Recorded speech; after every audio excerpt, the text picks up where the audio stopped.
할렐루야.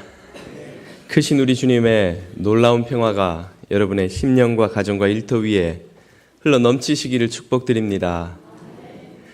썸머타임으로 다른 날보다 1시간 일찍 교회에 오신 셈이 되는데 피곤치 않으셨는지요? 오늘 아마 제일 힘든 분들이 일부 예배 드리셨던 분이 아닐까 싶은데, 그래서 그런지 유독 많은 분들이 설교 시작 전부터 좋으시더군요. 예. 이런 말이 있습니다. 설교를 시작하고 5분이 지난 후에 조는 이들은 목사 책임이지만 5분 전부터 조는 이들은 본인 책임이다. 좀 피곤하시더라도 힘내서 주님 바라보실 때 큰 은혜 주실 줄 믿습니다. 예. 우리 앞뒤 좌우 있는 분들에게 일찍 만나니까 더 반갑습니다. 이렇게 한번 인사해 주십시오. 지난 여름 과테말라 선교팀이 선교 사역을 마치고 돌아와서 했던 보고의 한 내용입니다. 우리 교회는 히스패닉 선교 부서에 과테말라에서 일하러 온 분들이 많이 있죠. 과테말라 팀이 작년에는 그들의 고향 방문 사역을 기획했습니다.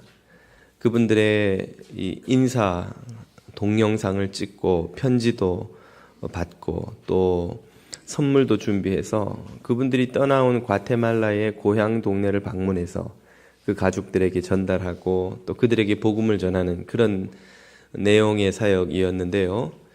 작년에 팀들이 갔던 그 치말대 망고 베이스 캠프에서 7시간 떨어진 곳에 이 라오야라는 지방 방문을 계획하고 그곳으로 이동하게 되었습니다. 시골로 7시간을 들어가야 도착하는 산동네인데요. 마침 그날따라 비가 많이 와서 큰 버스가 미끄러운 산길을 올라갈 수가 없는 것입니다. 여기처럼 아스팔트가 잘 되어 있는 것도 아닌 그냥 흙길이기 때문에. 그래서 그 밑에 있는 빠짜호흡이라는 동네에 도착해서 결국은 어쩔 수 없이 팀을 둘로 나누어서 한 팀은 작은 차를 타고 그 원래 가려 했던 마을로 들어가고, 다른 한 팀은 그 동네에 남아서 그 아래 동네에 있는 사람들에게 복음을 전하는 그런 시간을 갖게 되었던 것이죠. 그렇게 섬기고는 해가 질 때가 되어서 남아있던 팀들은 먼저 차를 타고 돌아오게 되었습니다. 그리고 산에 들어갔던 팀들이 늦게 내려와서 이제 차를 바꿔 타고 베이스 캠프로 돌아오려는데, 그 현지의 한 자매가 그 선교팀의 소식을 듣고 찾아와서는 자기 마을의 이웃의 한 할머니가 지금 죽어가니 와서 기도를 좀 해달라 부탁을 하는 것입니다.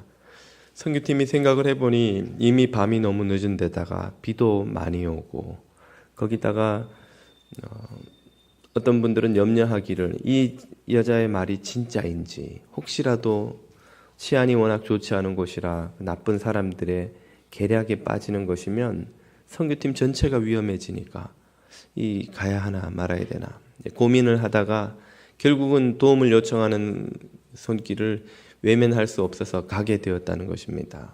그래서 팀이 그 마을에 차를 타고 따라 들어가 보니 정말 그 이웃 집에, 허름한 어느 집에 들어갔더니 한 할머니가 다리는 코끼리 다리처럼 퉁퉁 부어 있는 데다가 호흡은 가쁜 상태에 몸은 불덩어리가 되어서 이제 막 숨이 넘어가려던 그런 순간이라는 것이죠.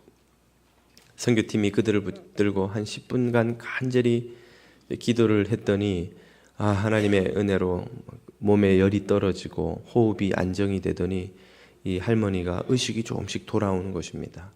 그래서는 복음을 전하려고 막 통역관을 세워가지고 그 사람들은, 그 마을 사람들은 또 이 스페니쉬 또 못하는 또 다른 그 부족 언어를 쓰는 사람이라서 한국말을 스페니쉬로, 스페니쉬를 또 그 부족 언어로 이렇게 2번의 통역을 거쳐서 복음을 전하려고 애를 쓰고 있는데, 그 할머니의 아들이 늦게 들어와서는 아니 여기서 뭐 하는 짓이냐고 막 쫓아내다시피 하는 것입니다. 그래서 결국은 제대로 복음도 전하지 못하고 이제 돌아올 수밖에 없게 되었습니다. 다음날 새벽에 선교팀이 모여 새벽 기도를 하고는 평가회를 하는데, 참 어제 그렇게 위험을 무릅쓰고 갔는데, 고생을 하면서 갔는데 제대로 할머니에게 복음도 전하지 못하고 돌아와 안타깝다 하는 그런 이야기를 했더니, 함께 갔던 우리 교회가 과테말라에 파송한 미사엘 선교사님이 그렇지 않다는 겁니다. 무슨 이야기인가 들어봤더니, 선교팀이 안에서 그 할머니를 위해 기도하고 있는 동안에 집 밖에서는 그 부탁을 하러 온 자매가 미사엘 선교사에게 묻더라는 것이죠. 당신들은 여기 왜 왔느냐? 당신들이 뭘 전하고 있느냐? 저 사람들은 지금 저 할머니한테 뭐라고 하는 거냐? 이런 의문을 갖길래 미사엘 선교사님이 복음을 그녀에게 전했더니, 그녀가 그 집 밖에서 서서는 그 이야기를 다 듣고 예수를 믿기로 하는 것입니다. 그래서 그녀와 그 온 가족이 다 예수 믿기로 했다고, 영접하고 예수 믿기로 했다고, 기도까지 하고 왔다고, 그렇게 미사엘 선교사님이 말씀하시는 것을 듣고는, 그제서야 선교팀은 왜 자신들이 그 동네에 그 위험을 무릅쓰고 밤늦게 가게 되었는지를 깨닫게 된 것입니다. 하나님은 그 자매를 구원하시기 위해 그 모든 상황을 이용한 것이죠. 선교팀은 이 할머니에게 복음을 못 전했으니 우리가 실패했다 생각했을지 모르나, 하나님은 그 가운데서도 당신이 구원하실 백성을 건져내고 계셨던 것입니다. 우리 인간의 눈에는 실패처럼 보이고 실수처럼 보이고 아무 의미가 없어 보이는 상황과 고난 속에서도 하나님이 이루시는 뜻이 있다는 것을 여러분 믿으시기를 바랍니다. 하나님은 실수가 없는 분이시고 그분의 지혜는 우리 인간의 어떤 지혜보다 큰 것임을 깨달으실 수 있기를 바랍니다.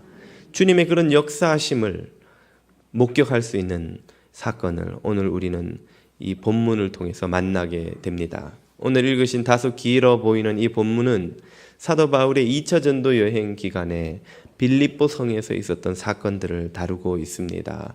좀 길지만 짧게 요약해서 빨리 이해하실 수 있도록 몇 장의 자료들을 이용해 설명을 좀 드리고자 합니다.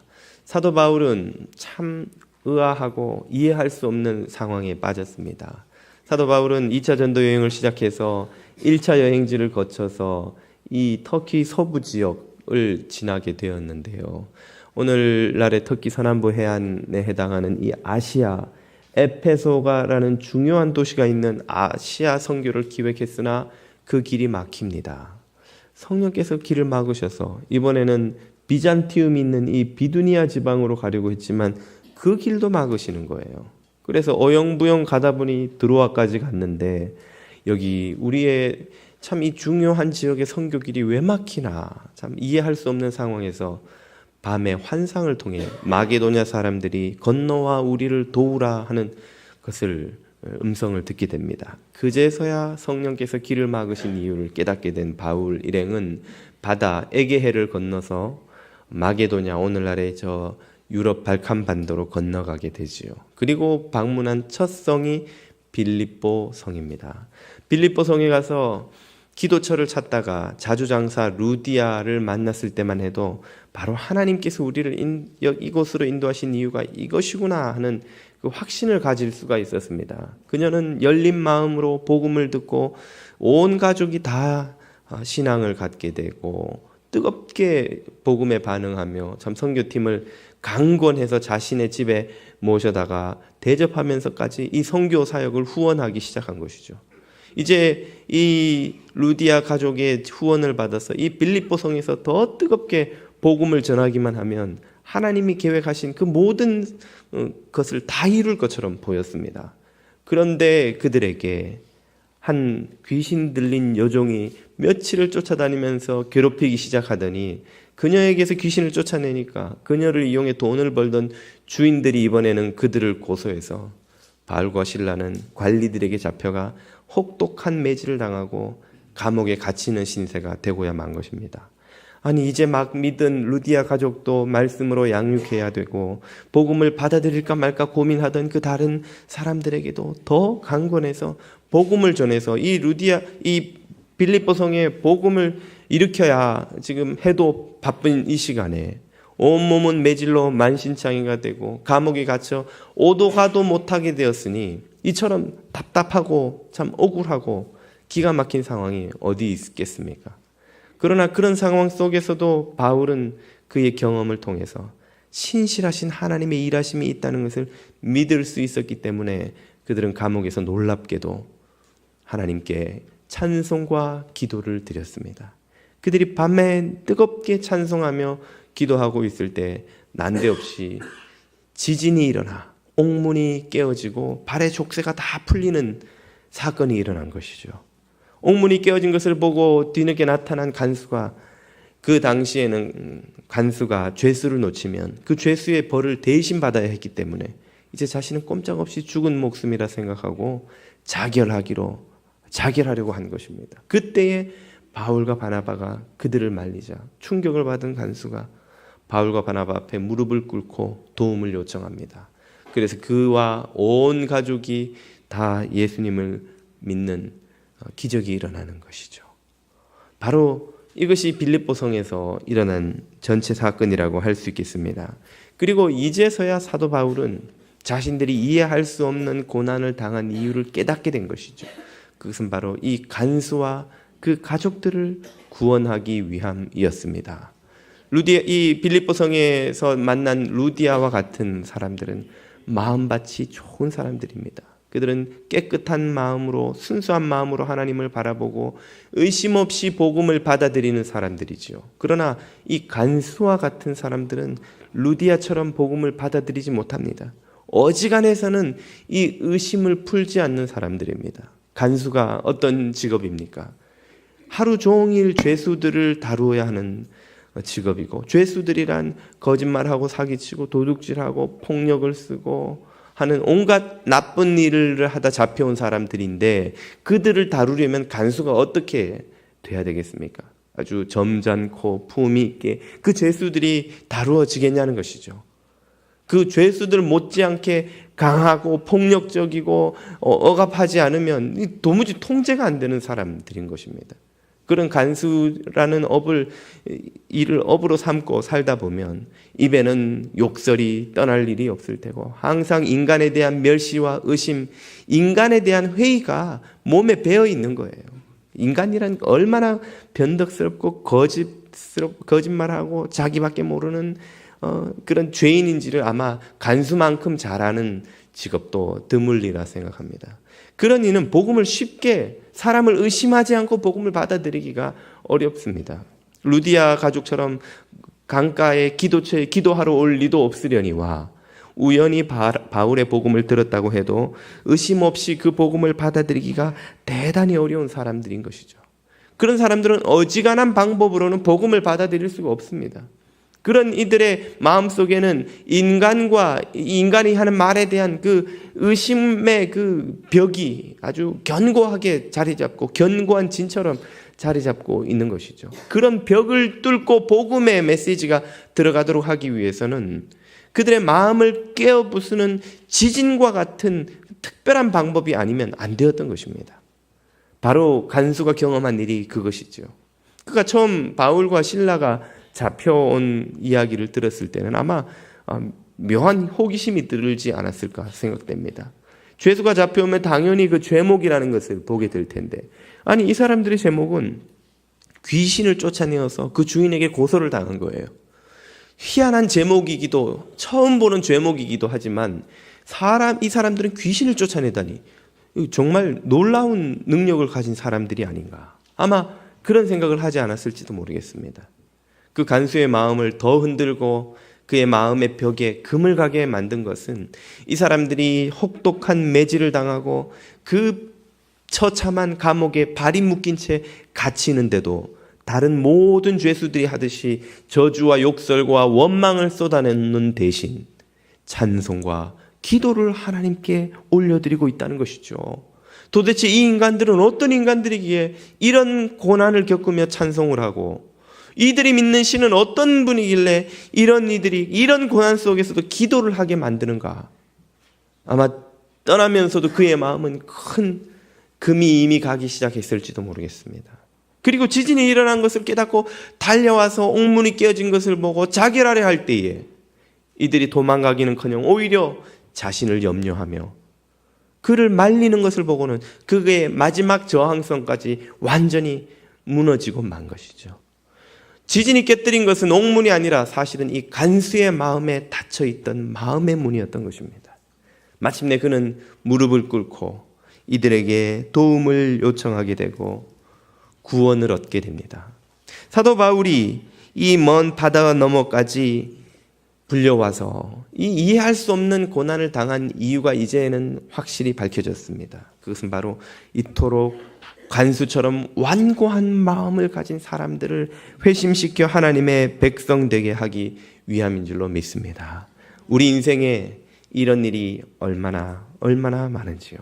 우리가 살아가는 동안 이해할 수 없는 고난, 감당할 수 없는 어려움과 얼마나 자주 맞닥뜨립니까? 도대체 무슨 이유가 여기에 있는지, 어떤 의미로 내가 왜 고난을 받아야 하는지, 왜 오해를 받고, 왜 모욕을 당하고, 왜 이 집안에 시집 와서, 왜 이곳에 이런 직장에 들어와서, 왜 이런 동네에 와서 살면서 이런 일을 겪는지, 왜 내가 남의 나라의 소수민족으로 와서 살면서 이런 서러움을 당하는지 이해하지 못할 때가 얼마나 우리 인생에 많습니까?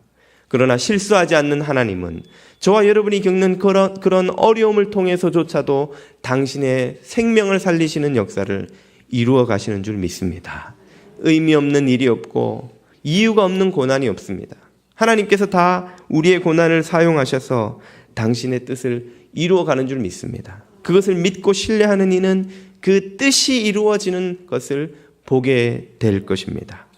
과연 우리의 마음속에 이런 생각이 들 수 있습니다. 그러면 사도 바울과 실라가 다른 이들도 아닌 그런 완고하고 자기밖에 모르는 그런 이기적인 또 다른 이들에게 폭력을 휘두른 것을 아무리 뭐 법이라고 하지만 매질하고 하는 것을 조금도 두려워하지 않는 그런 사람을 위해 고난받을 필요가 있겠는가?